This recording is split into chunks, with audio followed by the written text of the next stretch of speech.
Wanted to give you a call last night when during the convention. When Well, I'm actually an antique now. oh yes, yes, vintage with a capital V. That's a much better word. I like it. Yes, we made it. Those of you just joined, we'll be starting in just a minute. Yeah, I'm ready to go. Okay. Great. Right. Yeah. I'll hand it over to So let me turn off that light in my background so you don't have all that glare. That's probably better. you. Yeah, that is better. Definitely. Sorry. Hello.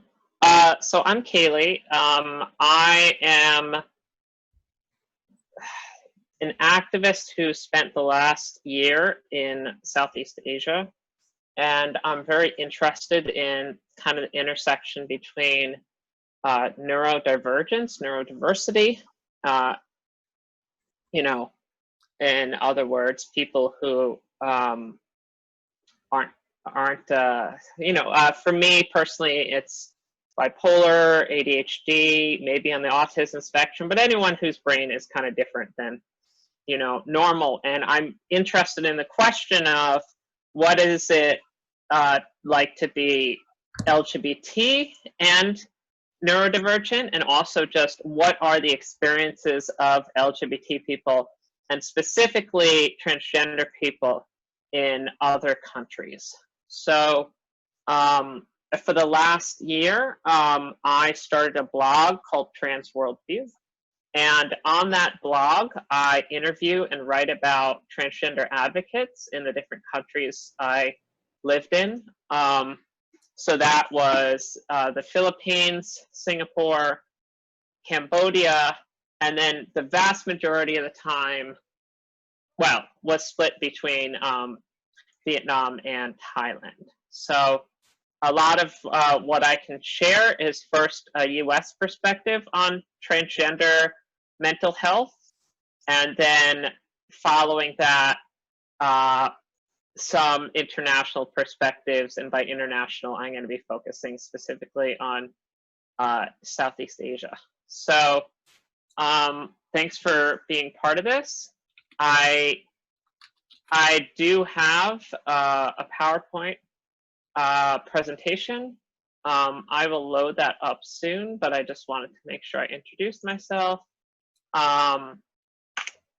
So I'm been doing LGBT advocacy professionally for since 2011. I worked at the National LGBTQ Task Force, and there I helped promote the first transgender mental health survey, which I wish I had the results from, and I'm dying to get the results from.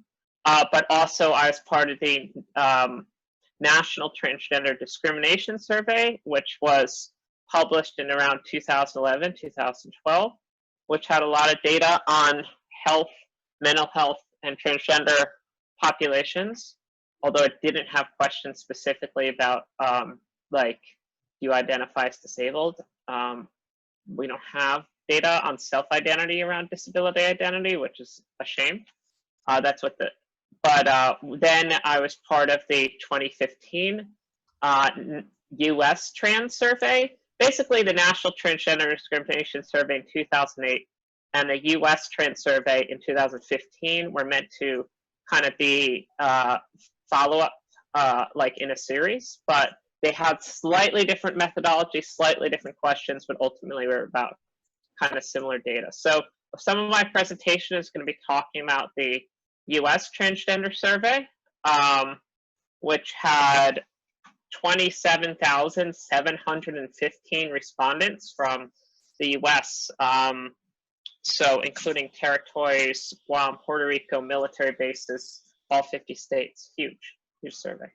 But then I just have personal experiences of discussions with people in Asia about mental health, and I'm really open to a conversation here. I am Latinx, I'm not Asian, I'm working as a ally, accomplice, as someone who just has a lot of community and friends in Asia. Yeah, So I will start my presentation. I think you need to, I'll just do a share screen, and I'm gonna put my slideshow into presentation mode. Okay. And that's awkward. Okay. Okay, it's gonna share, and then I'll put it into presentation mode. Okay, can folks see it? Yep, very good. Okay, so this, again, I write the blog, transworldview.com. I need a better logo. That's just a trans pride flag, for those who don't know. And Kaylee at transworldview.com. So transgender people in mental health, we don't have, sorry, could someone mute themselves? Anyone who's not the presenter? Thank you. So we don't have much data on mental health and transgender people. Most of the data on quote unquote mental health is extrapolated from questions about suicide and family acceptance. This is a huge gap in knowledge, and one that I want to address, and that's a big reason I'm having this presentation, is I want to see more research on transgender mental health. One starting point is that there's been some data collection on is transgender people, family acceptance, and mental health. So I'll be able to present some data on that. So generally, there's been widely varying kind of data points, but probably one of the most stark studies that gets quoted a lot is 2012 Canadian study found 70% of transgender respondents with parents that strongly supported their gender identity supported mental health compared to 15% of those whose parents were not strongly supportive. That is a massive increase, and it is why transgender acceptance saves lives, you know, because transgender youth with accepting parents were 84% less likely to attempt suicide. And when I say 84% less likely to attempt suicide, the suicide attempt rates amongst transgender people in the US Transgender Survey and the 2008 National Transgender Discrimination Survey hovered around 40% of transgender people surveyed across tens of thousands of people. 40% had attempted suicide at some point in their life. So that is way higher than the general public, and just a completely alarming number. I think the general public numbers are less than 5%, depending what you look at. So again, this is the survey I'm talking about. It was mostly kind of checking a box, answering, you know, yes, no, you know, multiple choice questions. But there were 80,000 like kind of written in answers from people who just gave little anecdotes. So if anyone's interested in this survey, there's like nearly unlimited amounts of data from it. Okay, so we talked, actually, I'm going to start with family acceptance. So since we're already talking about family acceptance, 50% of transgender people experience at least one form of rejection from immediate family. Now, these were 18 plus, so there's not a lot of data here specifically on children and their parents. Actually, there was more data on transgender parents and their children. Those who experienced rejection were more likely to have attempted suicide, 49%, than those who were not rejected, 33%. Those numbers are less stark than the Canadian surveys and are actually probably more accurate. But again, still 49% of people likely to attempt suicide if they have family rejection is huge. And we can extrapolate from there that a lot of these people are suffering from depression, bipolar, or just, you know, just feeling completely isolated and rejected. Like this is a graphic that gets thrown around a lot. Transgender people don't die by suicide because they're transgender. They die by suicide because the rest of society doesn't treat them like people. And if you're aware of the social model of disability, it is similar to that, where, you know, it's not because the society isn't accepting, or it isn't because something's wrong with the person. It's the fact that the society doesn't accept the person. I'm going to go. So there's, again, nearly unlimited data on employment discrimination, discrimination in school, but I'm just going to focus on family rejection and healthcare discrimination because there's the most data on that, and it's more directly related to mental health. So 33% had at least one transphobic experience from a health provider in the last year. 23% did not seek health care in the previous year because of fear of being mistreated. 18% had a health care provider try to stop them from being transgender in their lifetime.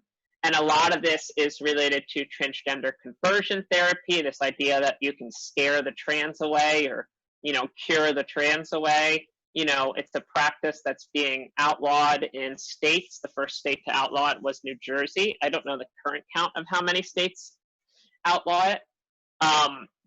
But an organization known as Trevor Project, which provides crisis mental health support for transgender people, has been really instrumental in getting some of those laws banned. In fact, their policy director in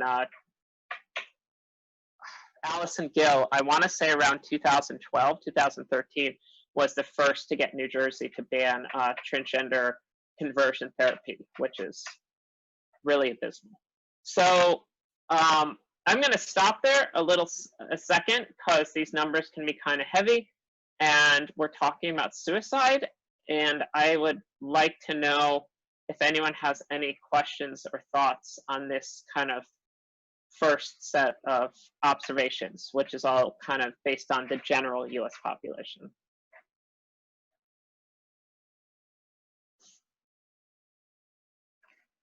You'll have to unmute yourself if you want to make a comment.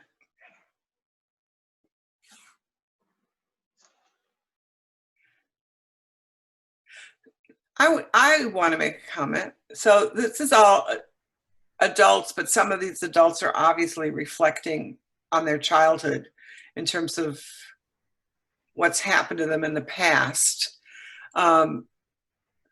What's happening now with kids in school who might be seeking support in schools? If they're thinking that they're transgendered, it seems like there's an explosion of children and teenagers thinking they're transgendered. And I'm sure many of them are. But how are they dealing with that fact that it seems to be becoming sort of an in thing to be?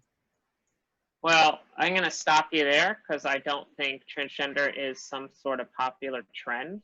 I don't think transgender is somehow having an explosion or an epidemic of people in the same way that we've seen all these people ring alarm bells about, oh my God, autism's not an epidemic, when all the evidence points to the fact that simply we have more awareness of autism, that there's more awareness of an autism spectrum, and the idea that there can be a huge spectrum of gender identity is similar to this autism spectrum. So more and more kids are realizing, hey, gender rules kind of suck.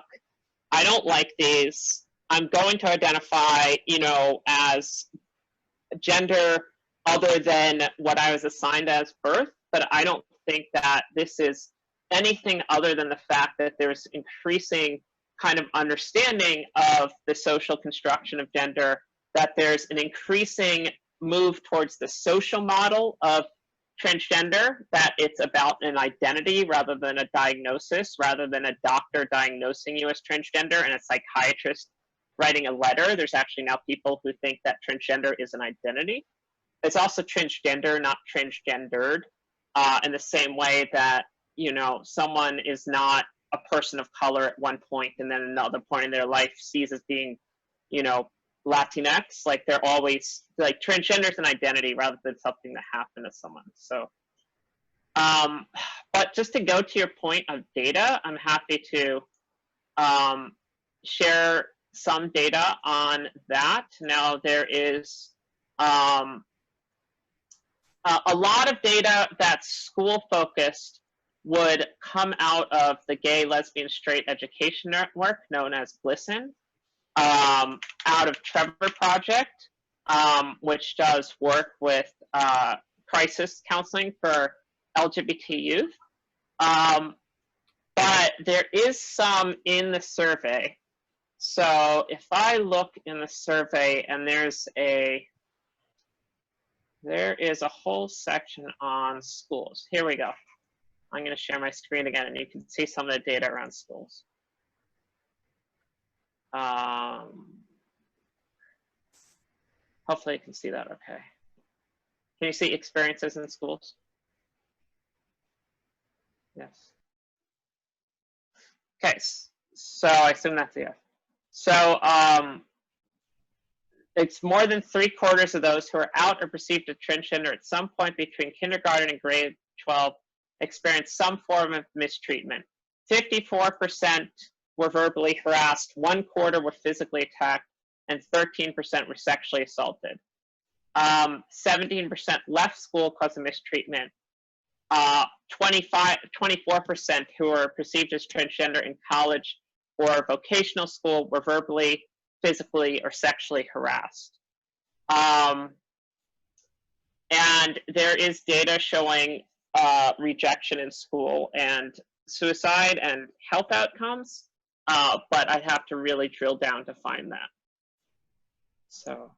Thank There you. are a couple of things in the chat that you might like to respond to. Yeah, sure. Let me check the chat. I'll stop share. Okay. One is from Maria from Scotland, the other is Sam. Okay. So, Maria, in the UK, you cannot be trans and formally diagnosed with bipolar or a variety of other mental health labels. What do you mean? Like, you can't, like a psychiatrist is like, you're trans, you're not bipolar? Like, what is that? Yep. If you identify as being trans, they cannot put on your records that you would have borderline personality disorder, because there are many things. They say that when the two circles, what's that? On the intersect, many things overlap, they say. So you cannot. You still, and that's, in fact, it's the whole of Europe. It's on. We don't have the. Is it the DMV, whatever the diagnostic book is? DSM, And yeah. in Europe, they use, it's called ICE, ICE, and on that, it's still to this day states that you can't be given any personality disorder labeling, which therefore means for many people you can't get any help for it. That's ridiculous. And that it's not. I had no idea. Yeah. Yeah, I know borderline because I have a friend who I just know it firsthand, but I know that there are others on that list that applies to. You can get Wow. if you identify as trans. Wow. And then in Scotland, I don't know about, well, in Glasgow we have one place where you can go for trans help, and it's a staired building, so you can't go if you're in a chair. It's Wow. crazy. They don't see people as people. You can only have one thing, you know. Yeah, I think that's the ICD classification of mental and behavioral health disorders. Although, to be noted, I thought transgender was removed as like a disorder from the ICD. It has been, but if you relate to if you are not getting the right words, and I don't want to say something that's hurtful. Identify as transgender? That's the word.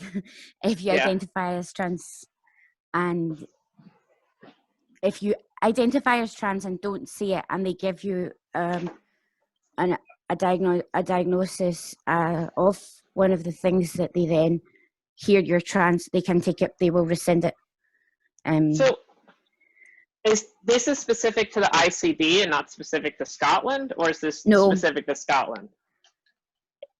It's the ICD and DMV6, is it we're on to? DSM. So it's in both of them. Well, I am diagnosed as bipolar and I'm transgender under American DSM. I think the confusion with because some people say bipolar disorder and they say BPD when they mean BD. So it's the personality disorder things. There are still some mental unwellnesses that they will not allow to have as your label. I know it's not a label. You label jars, not people, right? But if you don't have that on your records, then you can't get help for it because they will say, Yeah. well, it's not on your records. Yeah. Elaine's thanks. gonna have a very sore arm because she has had her hand up all this time. Yeah. Okay, so Sorry. what's Elaine? I'm Sorry used to to it. interrupt. I'm used to it. No. I just wanted to throw in like the longer view because I'm so old that the word trans wasn't even being used back when I came out, which Yeah. was back in 1968. And you didn't even say things back then. We were all, very few people were out. You know, it was like very dangerous to be out. As gay, lesbian, you know, back then the terms were mostly gay. And then we made sure that we said lesbian too, so we could say that women were involved also, because gay typically would be men. But it was still officially listed as a mental illness and treated as such. People were still getting shock therapy, aversion Yeah, true. therapy back then, True. and Very stuff. true. So, you know, so on the one hand, we've come a long ways, and we also still have such a long ways to go before we really recognize and value individual people as we are as individuals. Yeah. You know, so all the different, I have one thing, Kaylee, when everything gets done and whatever, I want to be able to connect you with a Yeah. friend of mine who is a medical student in Singapore. Uh-huh. And she wants to help to set up some specialized services for trans people in Singapore, which don't exist now. That's correct. Actually, I've worked with the trans T Project, known as the T Project, short for Trans Project, in Singapore. And they are a mostly a homeless shelter for older transgender women. I say older. Transgender women who are not youth. So I believe it is 21 plus. They can't even get funding by donations because you're not legally allowed to have a nonprofit that does LGBT work because it's outlawed. So like any mental health support is done by an organization called Buga Chaga, who partners with T Project. So there is some, but it's not like formal, and they can't actually have like, you know, nonprofit status or anything. They're just doing it generally bootstrap funded from like individual people. So. Well, anyway, it's just a thrill to think that in my own peculiar way, I can mix and match and interconnect people. And it's just, you know, that's what's making the tragedy of what's going on into a positive for some of us in some ways. And that's what we need to keep focusing on. There are some really wonderful, good things that are happening precisely because of the pandemic and the changes involved because of the pandemic. And yay. Yeah, I'll talk about some of the positive things coming out of like Vietnam and Thailand, but I just wanted to give a background in some of the data. And Sam and is there Maria anything both have else? some more comments. Sam says, I have a comment too as well Yeah. when you're done with that, Susan. Yeah. okay, yeah, Sam says there wasn't the opportunity or language before I didn't see myself represented as a kid. Yeah. And then Maria says, I hear that. I still do. And then language explosion occurred. And someone once told me I was asexual or pansexual or something. And it confused me beyond my own confusion. I could come to the conclusion of my being ME and that being enough. Uh-huh. Well, labels can feel limiting, but they're also great for community organizing and building solidarity and building visibility. So, all about being yourself, and we need to keep, educating people about the different ways people identify. So, yeah, and asexual has increasingly been associated with the LGBT movement, which I think has been a positive shift, but it's still a identity that's not as well known or kind of respected. So I'm going to shift back to my presentation. For some reason, my computer monitor. Kaylee, can I make a quick comment? Yeah, sure. Okay, so I know I'm kind of going to piggyback off of Susan, you, and Elaine. So I've been in mental health for 5 years now. I've just recently switched to working at a SIL because mental health, you got to take a break. Yeah. So I have seen working with all ages from literally 3 months old to, I think my oldest was 89, that it's not that there's a huge influx, it's that there's a huge acceptance. Yep. It was not that one person decided to do it, so everybody decided to do it. I've heard that many a times from parents, but I have had older gentlemen or older women who have come to me and said, if I had gotten the chance, I would have, but my family would have killed me. They would have sent me away. And so I think this has always been the feelings that people have had. I think that this has always been something that the community has needed, that the world has needed, but they haven't been able to have the opportunity without being abandoned or forced away, killed, killing themselves because they feel like there was no other option. So I can see why because just like you said, the whole thing with autism is correlation, not causation. Just because things are happening at the same time doesn't mean it's the reason they're all happening at the same time. But I have seen people who have wished they would have made that change but didn't have the courage, and now people who are making the change and couldn't be happier than they already are. So I just wanted to add that. Sorry. Yeah, no, it's fine. I mean, personally, I'm 35. Like these kids coming out at age 15 now, I'm like, wow, holy shit. Like, you knew what trans was? Like, people coming out at age 5, 6, 10. I didn't know what trans was till I was 20, and that was young, at the time to come out as transgender at age 20. But if I'm in high school, I'd known what transgender was, I would have identified that way, but I didn't. Instead, I was confused as hell because I was attracted to women and I was feminine. And I was like, I'm not gay. What the hell am I? And again, there's also this increasing understanding that trans is different than sexuality, that you can be trans man and attracted to women and men. You can be trans woman and attracted to men and or women. It's not the same. So I really want to jump back to the presentation. I know a lot of people have great stuff to share, but I only have so much time. So, okay, so I'm going to move to talking about,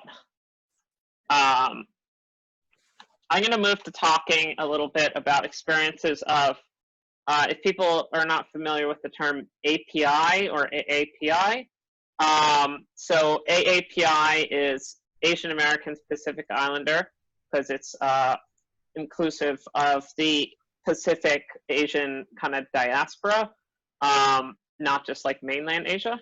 And then API is just Asia Pacific Islander.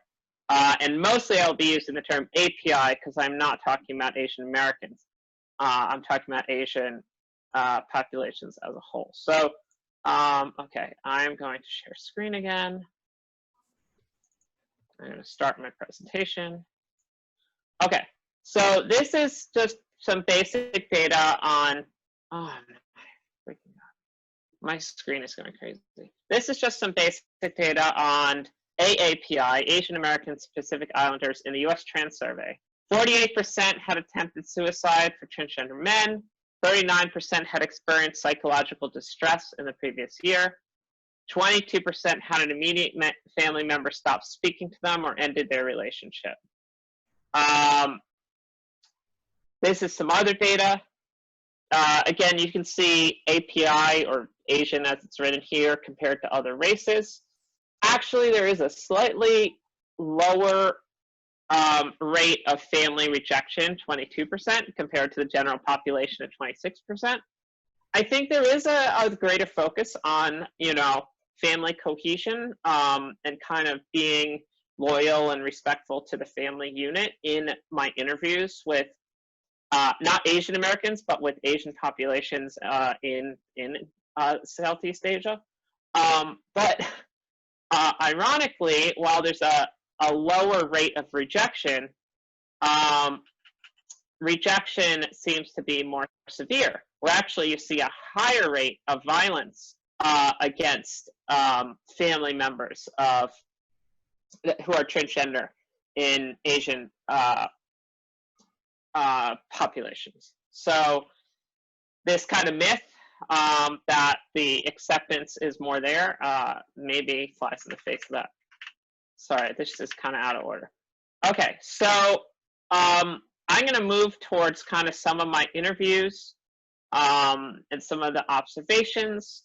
In Thailand, there's a concept called Sia Jai, or Sia Na. Sia Na. Na means face. Sia means break or lose.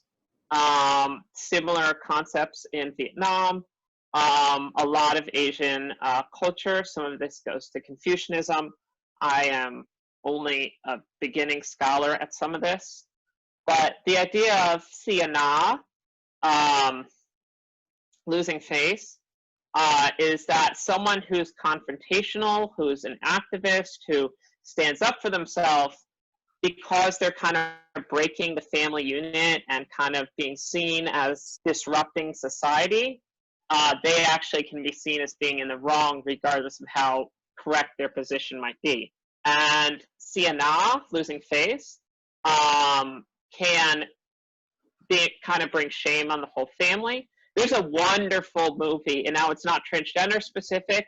It's about Chinese American community and kind of acceptance of these two Chinese American daughters who have a lesbian relationship with each other, and it is literally called Saving Face. So in a culture where pride is tied to honoring your family, it's no surprise that there's a hesitance to openly challenging anti-LGBTQ bigotry. This actually, I was in Vietnam, and every week in Vietnam, there was an LGBT center known as ICS, ICS Hub. And ICS had weekly tea talks where people would talk about their experiences as being LGBT Vietnamese. And one of the talks was about, what does pride mean to you? What is the meaning of pride to you? And a whole bunch of people, this was right after the Pride Festival, a whole bunch of the people said, pride means making my family proud. It means being successful. It means having a good career. It means giving money back to my family. It means, you know, being seen as successful according to society. And this was specifically like people were kind of trying to talk about LGBT pride. But personal pride was about kind of honoring your family just as much as it was like kind of being proud of your own personal identity. And a lot of these people who may have been, you know, 18, 20, 16, 25, there was a pretty wide range, although most were, you know, in their early 20s or younger. A lot of them said this was their first Pride. And Viet Pride has been going since about 2011. And it grows each year, and there were thousands there in Saigon, Ho Chi Minh City. But a lot of people were like, I can't be out in the rest of my life. This one day in August This one day, actually in September, this one day in September is the only day that I can be open as LGBT. And these are people who had boyfriends, gay men who had boyfriends who like were, professional, but they still weren't open. So filial piety is a term that is kind of a Confucian term.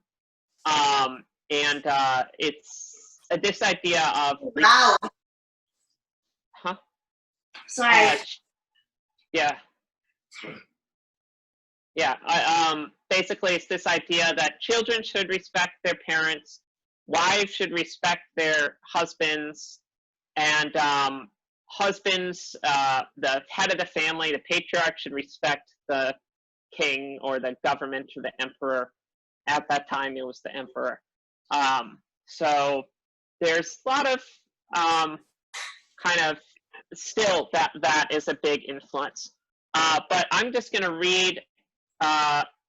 This is I wrote an article about. It's on my blog. But I interviewed my friend Un. That's Un, not Anne. So Un grew up in a Catholic Northern Vietnamese family in Saigon. So they were from Northern Vietnam. To be clear, Saigon's in South Vietnam. But the Catholic Northern Vietnamese family in Saigon, who according to him were very judgmental and very strict, a typical Asian family. These are his words. They expected him to focus on his future career above all else. They controlled what he could wear and even who he hung out with. When I picked out black clothes for myself, my mom forced me to wear pink instead. I always had this feeling like I'd been living in a jail, not a home. And he shared with me that when he left like an LGBT article out, like sitting on his table, just to see if like his parents would be able to talk about it, they like threw it in the trash, they like punished him, they like grounded him.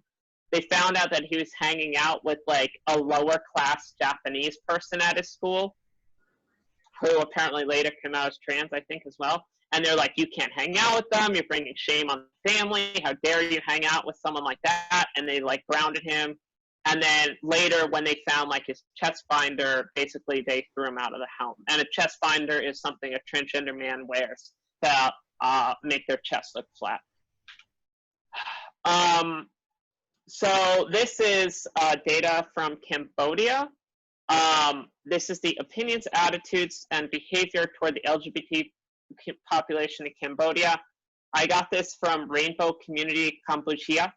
Kampuchea is the word for Cambodia in Khmer, which is the language. Does the general public support LGBT? 45% support, 12% neutral, 43% don't. This is, to be clear, a Buddhist country. So the idea that Buddhism, is more accepting, it's kind of iffy.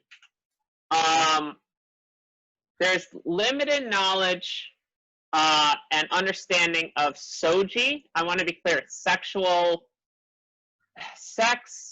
gender identity, sexuality, sexual orientation, gender identity, SOGI. It's a term used in Asia and Europe probably more commonly than LGBT for studies, especially academic research. 22% of LGBTQ report feeling shameful of being themselves. 95.74% of, that's sex work. Okay, so 34% of all transgender women were refused a job because they were transgender, being harassed or bullied. So,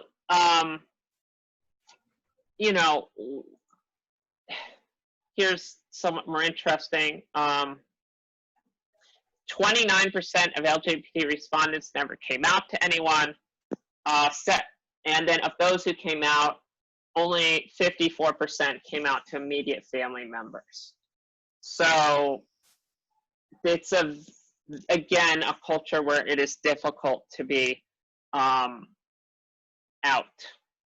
70% of parents would force their LGBT children to be married to a straight partner. This is actually something that the Cambodian activists I talked to brought up a lot, that there's this very, very strict idea that you should marry, you should have kids, and because you cannot legally adopt or marry, this is something that came up in Vietnam and Thailand as well, that if you're gay, you still have a duty to have kids and marry, and then you can be gay on the side. Or you can be gay after you raise kids, or you can be trans after you raise kids.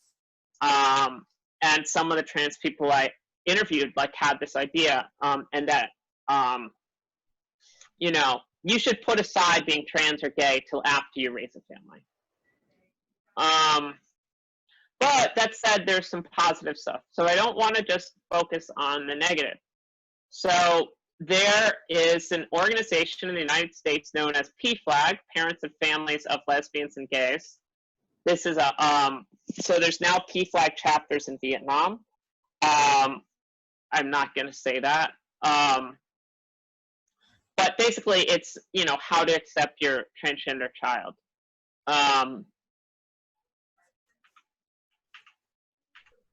In Vietnam, there is a lot of bullying and harassment in schools, but there's increasing visibility and acceptance. For example, transgender men not have, school uniforms. School uniforms are a huge issue in Asia because most schools, private or public, require gender-specific dress codes. And there's only recently been shifts in Thailand and Vietnam towards letting transgender men wear men's clothes, letting transgender women wear women's clothes. And this is a big issue that activists have been bringing up quite a lot with some success. Some universities in Thailand recently made a big shift to allowing women, transgender women, to wear women's uniforms. So,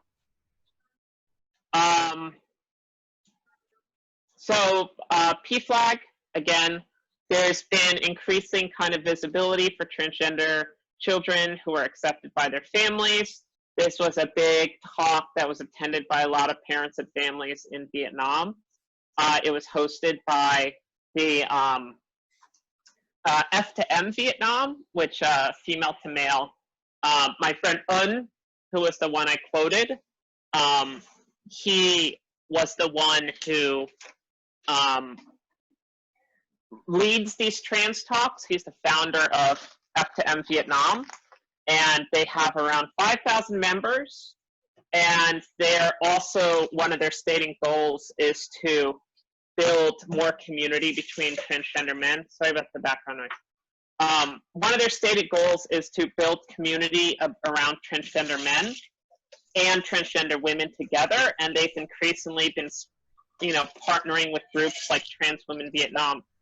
But one of the interesting things is, while in most countries I've noticed that transgender women are more visible and kind of better organized politically, in Vietnam it seems to be the opposite, where partially just because of the force of personality of Mai Cu Un, my friend, there is a huge visibility for transgender men in Vietnam that and kind of political organizing that I think is somewhat lacking among trans women.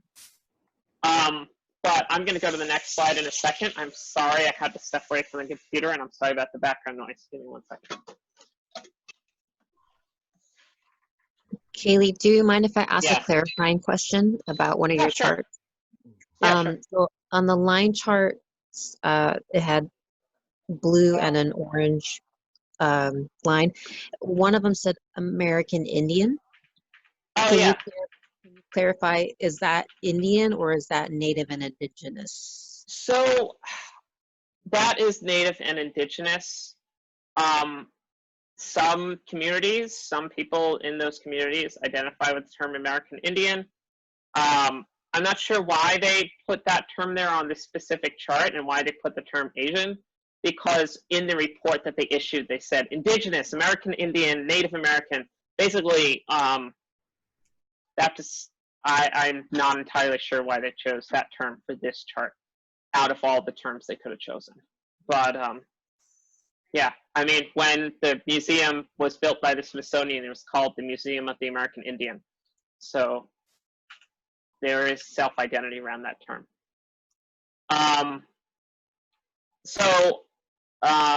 There is positive visibility for transgender women, often as entertainers in Vietnam. Let's see if I can say this. Hong Young, who was in a beauty pageant known as Miss International Queen 2018 as Miss Vietnam, was one of the finalists. She is a big celebrity in Vietnam. She is like a judge, co-host of a very popular like TV show, Người Ấy, Look, I, basically, who is that? It like translates to who is that person. So she's very popular, and she's actually, okay, beauty pageants, you have to understand, are a huge part of Vietnamese culture. And she's actually more popular as Miss Transgender Vietnam 2018 than like Miss Vietnam 2018. Like actually the transgender beauty pageant winners are more popular than the non-transgender ones. I don't know. She just has a force of personality and just makes people laugh and is just charming. And a lot of people who aren't transgender just love her. There's also something called a Lato show. Basically, it's a combination of live entertainment and drag and bingo.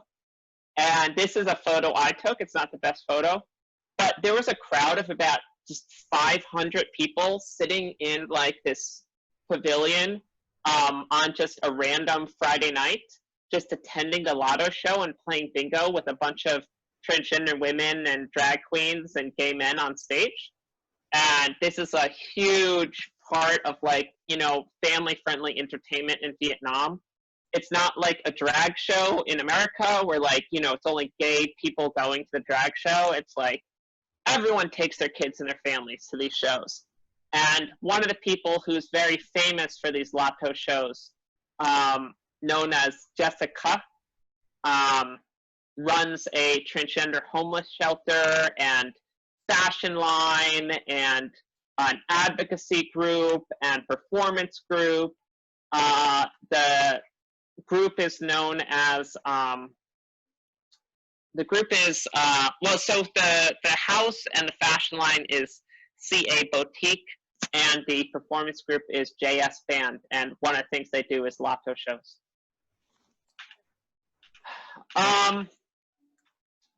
There's limited research on mental health in Asia.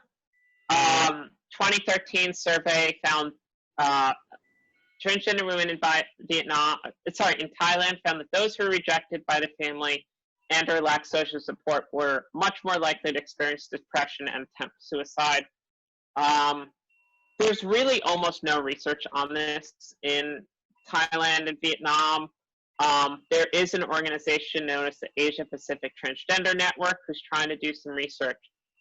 But one of the reasons that I had this presentation and was hoping to talk about is I am trying to start doing some of this research in partnership with the Asia Pacific Transgender Network and the Equal Asia Foundation. And I was hoping to get some support from some disability organizations or mental health advocacy or transgender advocacy organizations in the US to do research and story collection, similar to kind of the story collection that I was doing with people in Vietnam.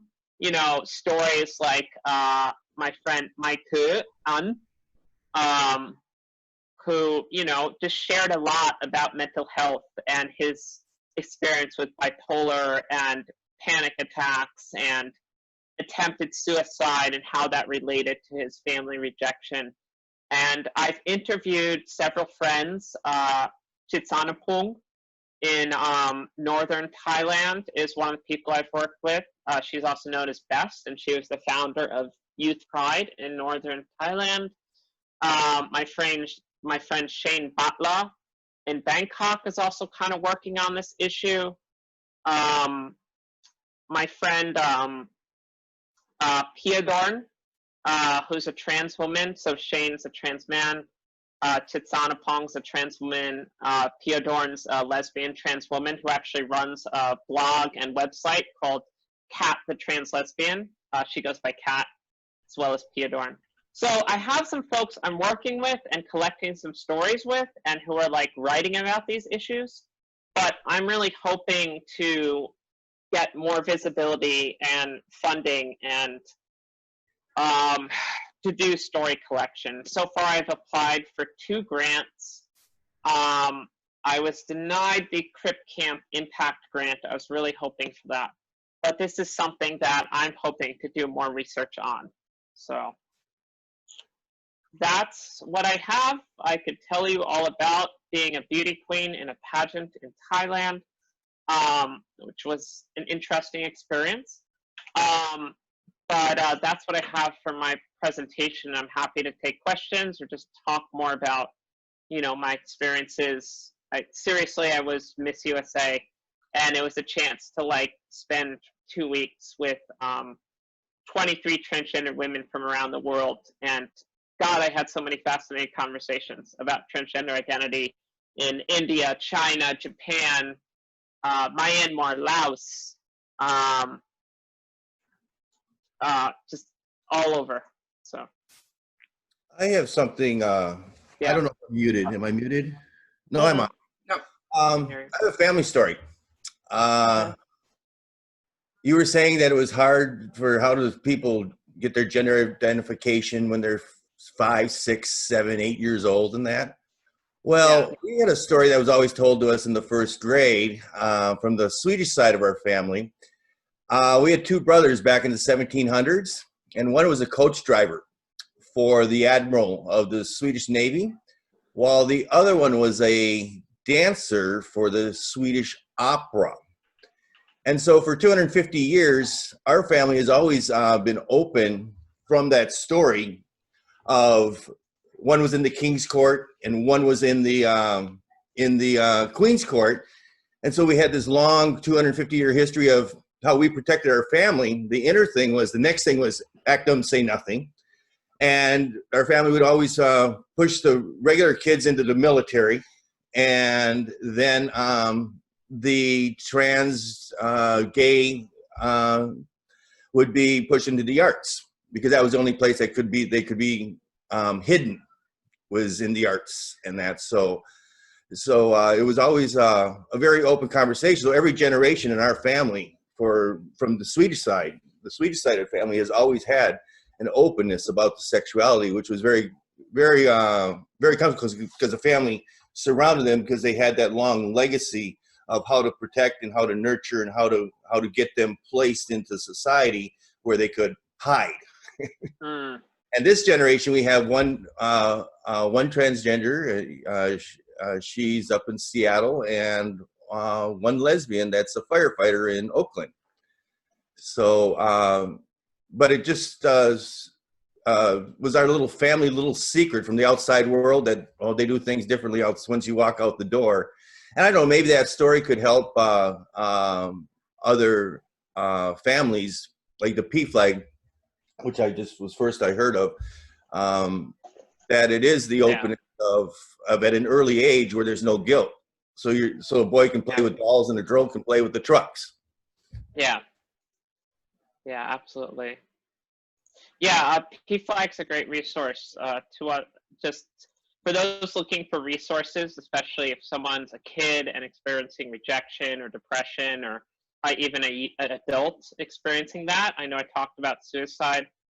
I'm going to put this in my presentation real quick. Trans Lifeline is a crisis hotline for trans people any age, or just, you can be gender fluid, gender non-binary. I'll put the phone numbers or websites for those in the final presentation. And then Trans Lifeline is all ages, but then there's a group called, I mentioned them briefly, called Trevor Project, who does a crisis hotline / suicide prevention hotline for LGBT youth. Yeah. So in Asian countries where there's more acceptance by families of people being transgendered in terms of taking children to entertainment where trans people are seen, do they raise their children from the time they're very young to think of themselves as having the option of more than 2 genders? I mean, that's a fascinating question, which there just isn't enough about. I think in a lot of these cultures, there's like, oh, trans people are cool, trans people are funny, trans people are entertainment, but like, not my kid. I don't want my kid to be trans. You know, I'd say, I would say that in Thailand specifically, this probably comes as no surprise. Thailand specifically, I do think there is more family acceptance of like, yeah, my kid will end up as, you know, a guy, a girl, or a good boy, or a dom. And a good boy is a term that is widely used to refer to anything from a feminine gay man to a transgender woman, anything on that spectrum of femininity. There's the idea that you can be born and assigned male at birth, but have a feminine kind of identity / soul. You can have a feminine soul because you're reincarnated in the Buddhist system of rebirth as being man, woman, or, Batoi or Tom. So there is actually Buddhist tradition that says that there are more than 2 genders. What is unfortunate about this same Buddhist tradition is the idea that you're reborn as transgender if you fucked up in a previous life.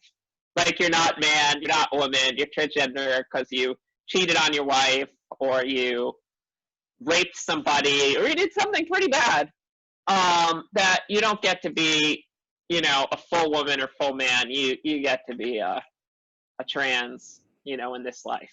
So there's kind of like this, oh, we should accept them, like in this lifeline, they have the chance to redeem themselves, but there's also a little bit of a pariah status, that like, they're one of those, another term that's used a lot is a second type of woman, Sal Brapet song, or the idea that they are just a third gender. And Gatoi, I'm using it because I'm transgender and I have a lot of transgender friends who use it. But if you were on the street and called a transgender person in Thailand a Gatoi, it would be like calling someone in America a faggot. Like, don't do it. In fact, I think transgender people in Thailand are more comfortable calling themselves ladyboys than calling themselves the boys. And that's a whole nother ball of wax. But I wrote a whole essay on the terms of the boy and ladyboy and trans and Huyin Kam Pet, which means a woman who crossed gender, or Sao Brapet Song, which means a second type of woman. There's other terms used as well. By the way, I speak Thai. Limited Vietnamese, but I speak Thai. So some of these interviews I was able to do in limited Thai, so that helped. So coming back to the U.S., if someone needs a sort of default term to use, I've heard, I hear so many different terms being thrown around, and some are clearly not as acceptable as others, and they change. They change. So what language do we need to try to bring into our vocabulary? Well, I think one of the first things to really be aware of is in the same way that a lot of autistic people or disabled people tend to prefer identity first language, you know, someone would usually use the word transgender person, transgender woman. I'm a, you know, Latinx, personally, I am a Latinx disabled transgender woman. Transgender is part of my womanhood as much as being disabled is part of my womanhood, as much as being Latinx is part of my womanhood. And it's something that I'm proud of, and that's my identity. So never call someone a transgender. It's not a transgender any more than we'd say a handicapped or a disabled. It's a disabled person. You know, don't say, I'm not saying say, you know, like we wouldn't refer to someone using, you know, that term. Like, you know, I think the best term to use as an umbrella for referring to the community for a long time has been transgender and gender non-conforming, to have like more of a spectrum.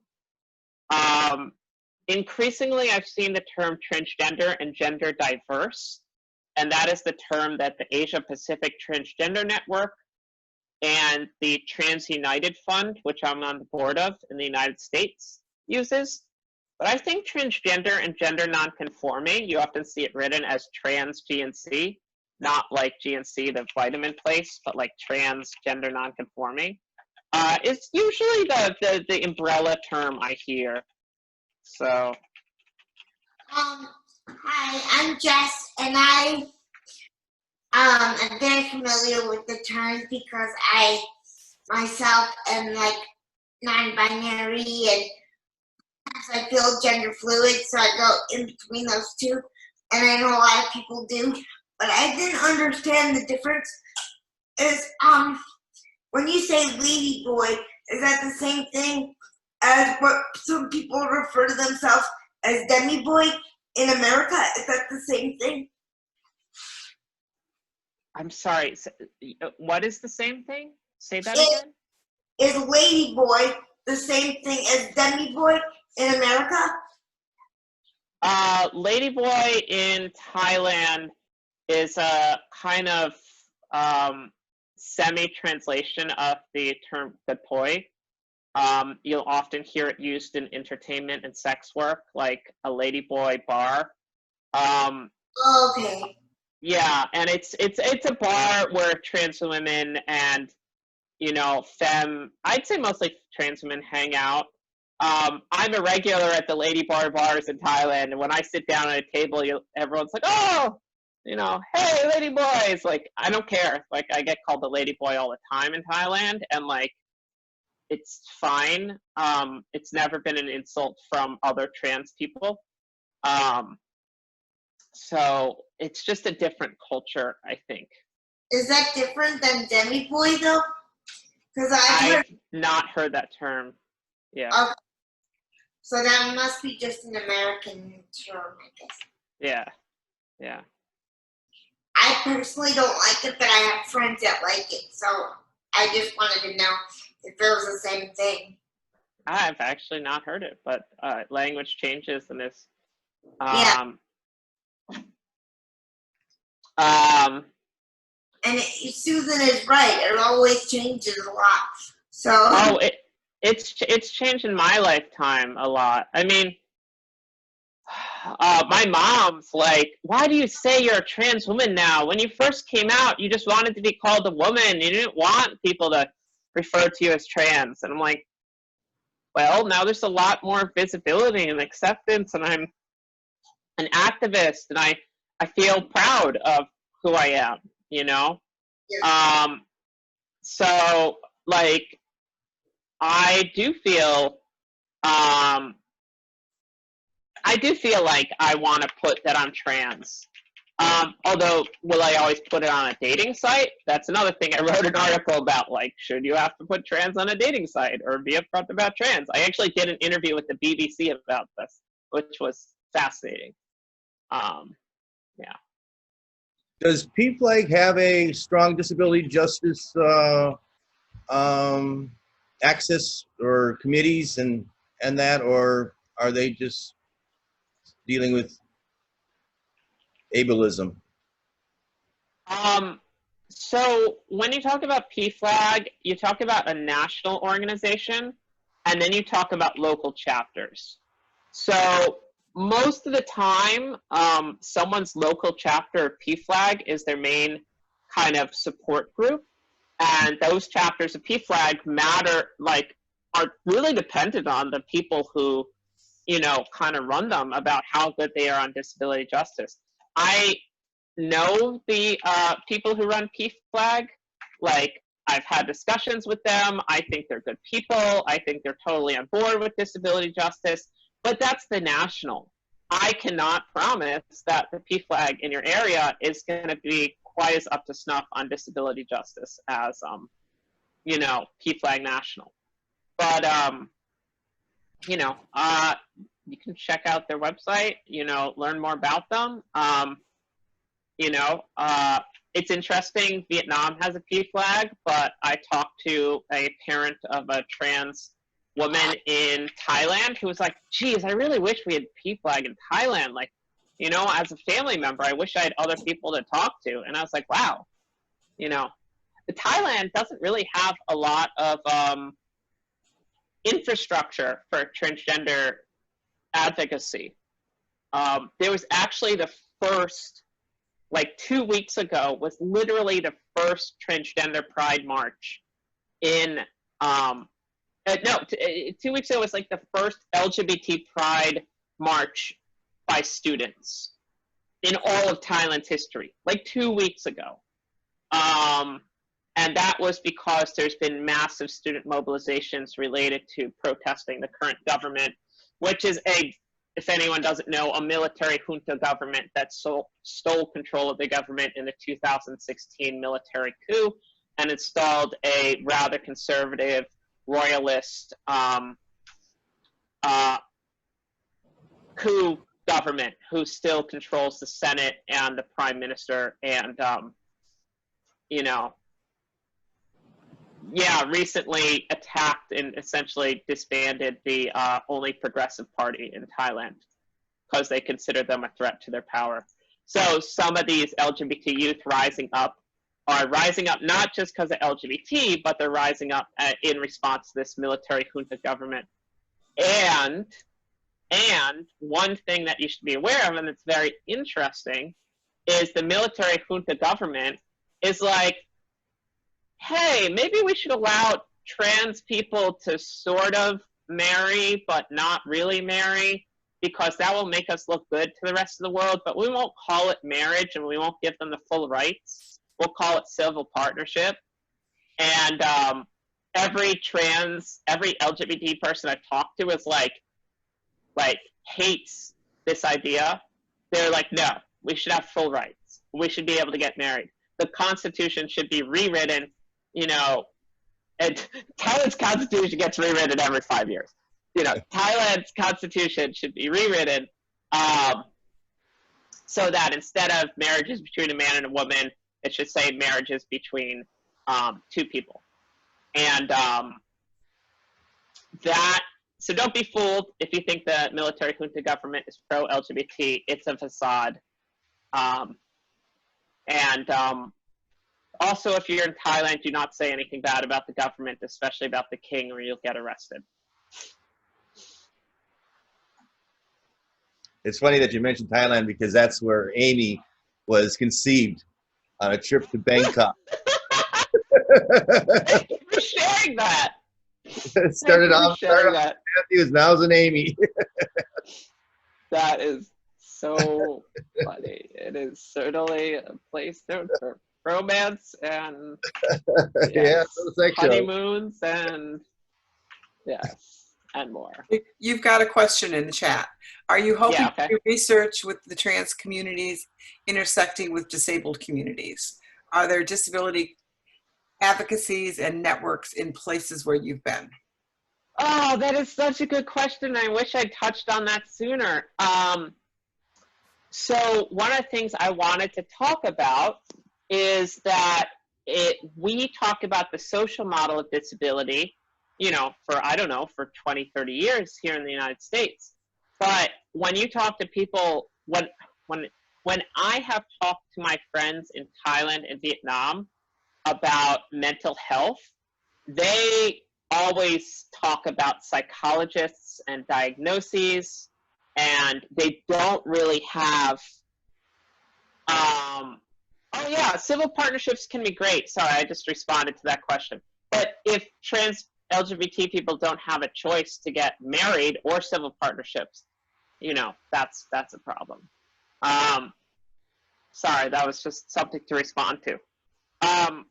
So yeah, there's mental health in Thailand is known as Sukhapap Jit. And Sukhapap Jit, when you talk about it with someone, they think of depression and suicide. Anything less than that is just someone being anxious, just someone being shy or, normal social anxiety.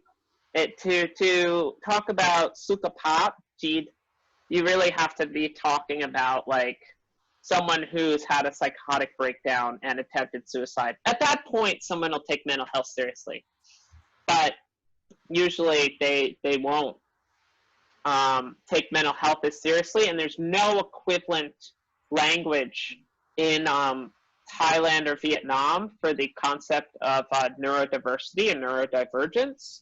There is not this, autism self-advocacy. There's not this disability self-advocacy movement. It is something that, I've brought up in my conversations with my friends, and they're I'm like, are there crisis hotlines? Are there groups? There's some groups that support mental health of, activists in Vietnam that are growing. But again, it's this idea of the social model of disability, that, it's not something wrong with me, it's something wrong with society, is not really a widely understood model of disability in the people I've talked to, who are pretty well-educated, privileged, folks, I'd say. So certainly in Vietnam have had a solid enough education that they're very fluent in English and able to talk about, mental health and transgender identity using kind of the, being aware of a lot of how it's understood in the United States and around the world. So certainly have a limited sample, but I actually want to put a caveat there. Actually, I have been in a room when there has been Vietnamese LGBT people speaking in Vietnamese, and then it is translated. So I've heard a lot of first-person accounts that were translated. So I haven't just spoken to English-speaking or Thai-speaking folks. I have had conversations in Thai, listened to people talk in Thai, listened to people in Vietnamese. I speak some Vietnamese. Yeah, I don't know how soon we want to wrap up. It is now 8:26, and I'm getting hungry, and I have a 9 p.m. Vietnamese lesson. Well, thank you so much. And if anybody's got questions that we didn't get addressed, you could put them in the chat, and I could forward them on, and maybe you'd get a reply. But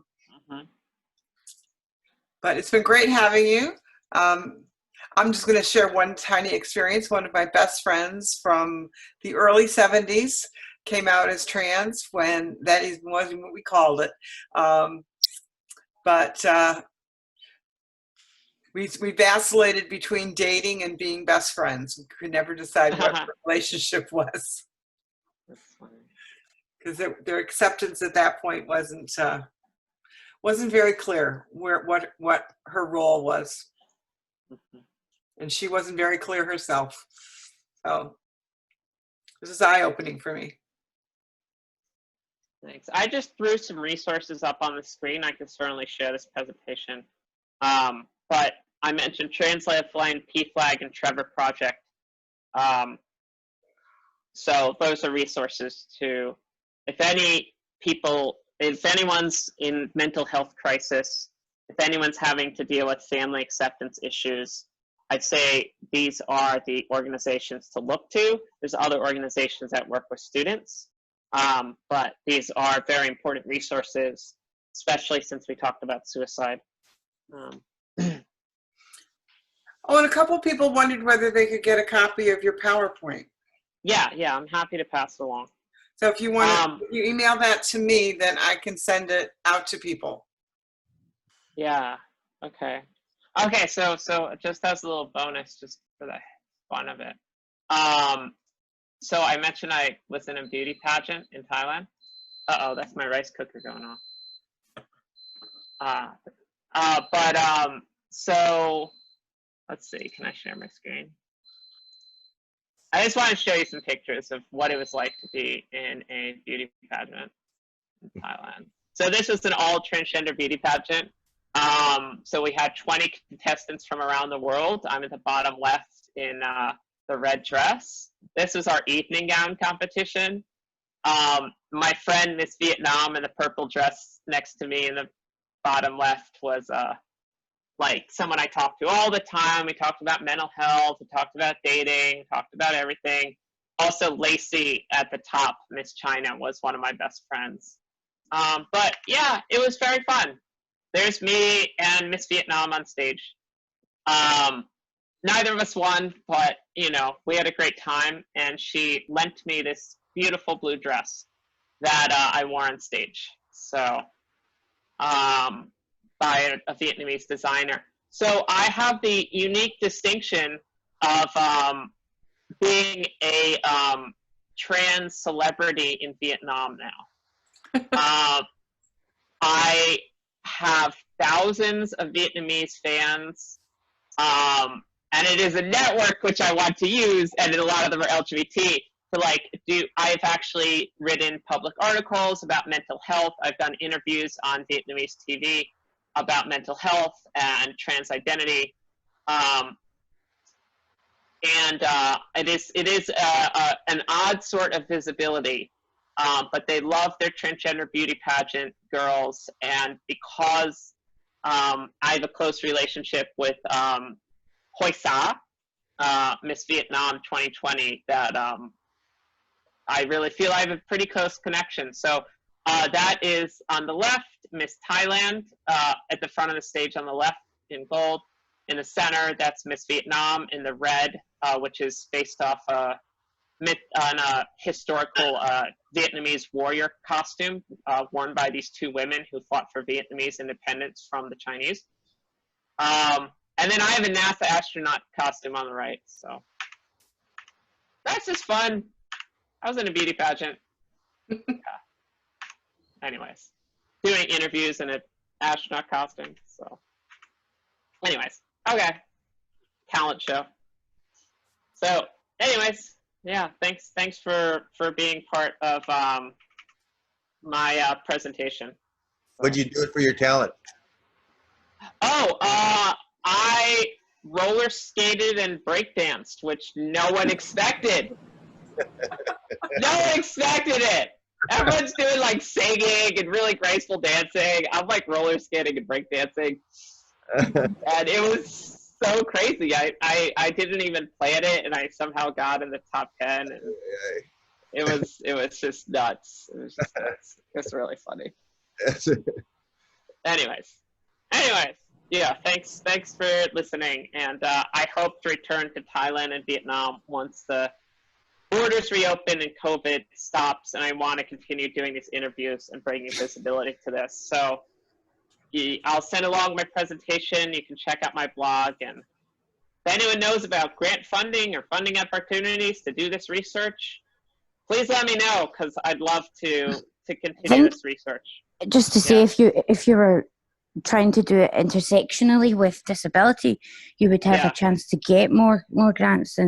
And obviously, if you've reached out to the Crip Camp folk, that you've got it in there somewhere, I'm sure. But just as a thought,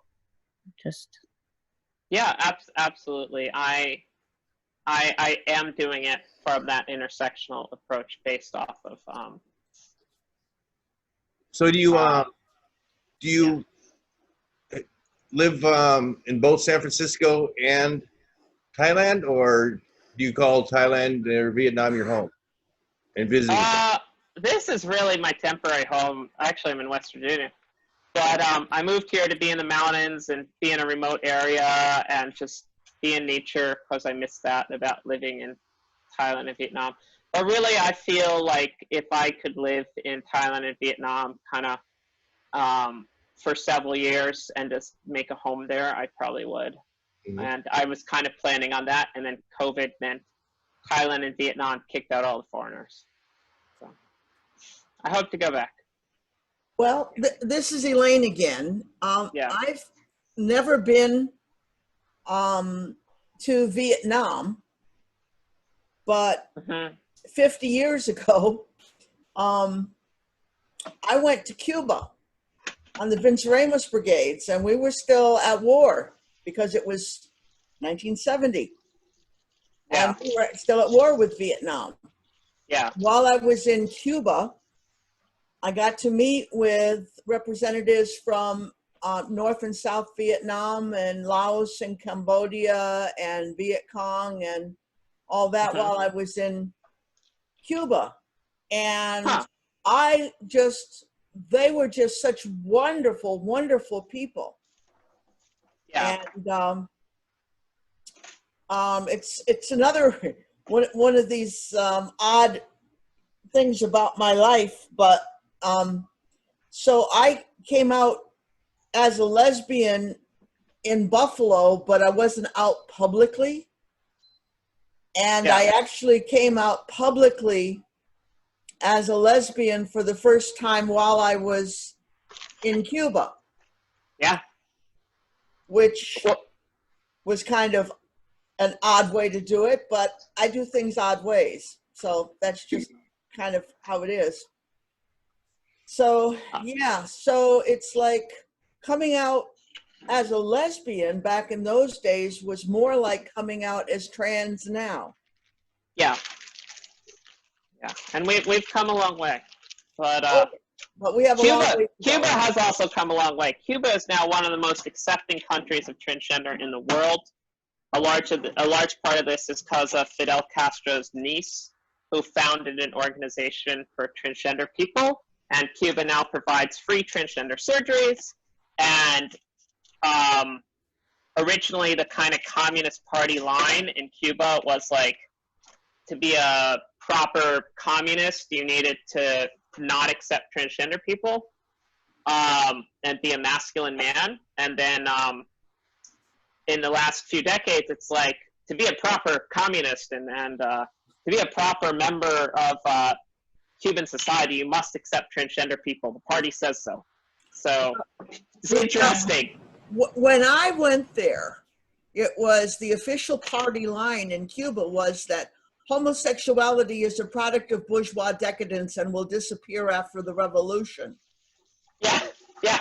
So, they've changed a lot.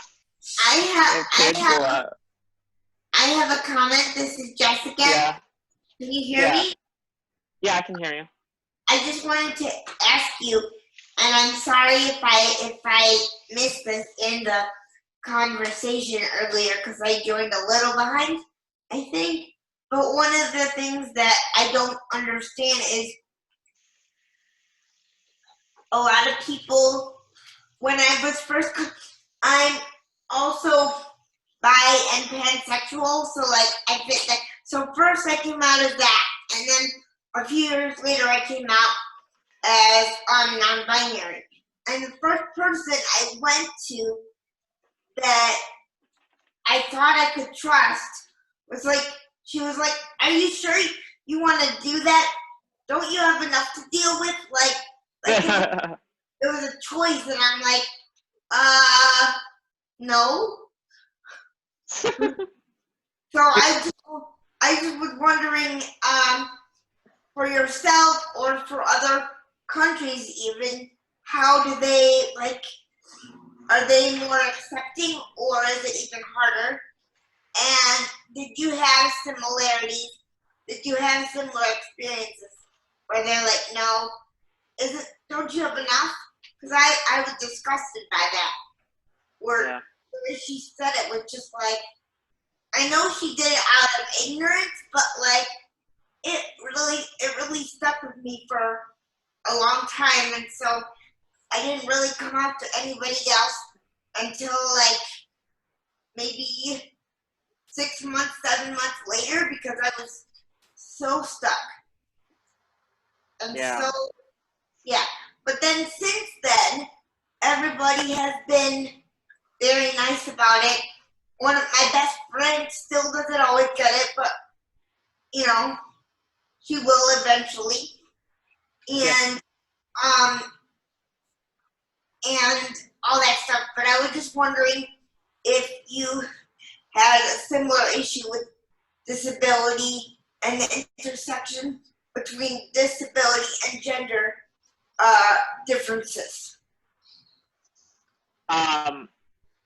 Yeah, I mean, I came out as trans about the same time that I got diagnosed as bipolar. And I think actually being on medications and seeing a therapist to like deal with the bipolar helped me like come out as trans. So I never got the feedback that like, why are you making this worse for yourself from like a mental health professional? But I certainly got it from my dad, who is an asshole. Sorry. I haven't like kind of spoken to him for years for reasons unrelated to being trans. But he was like, oh, I could accept you if you were just gay, but you have to go the extra mile, and you have to just be extra, and you have to be trans. You couldn't just be gay. You have to be trans, you know. And it was just like so ridiculous. And you know, the same with my mom. She's like, "Why do you talk about disability and trans? Why do you have to be this activist?" And my mom is the same kind of thing about. She's the Latin side of my family. She's the, you know, her parents are from Puerto Rico and Guatemala, and she has a similar idea about that. She's like, why do you talk about being Latin? Can't you just be American? Like, you know, I wasn't talking about it. Why is this such a big deal for you? And I'm like, well, it's my identity.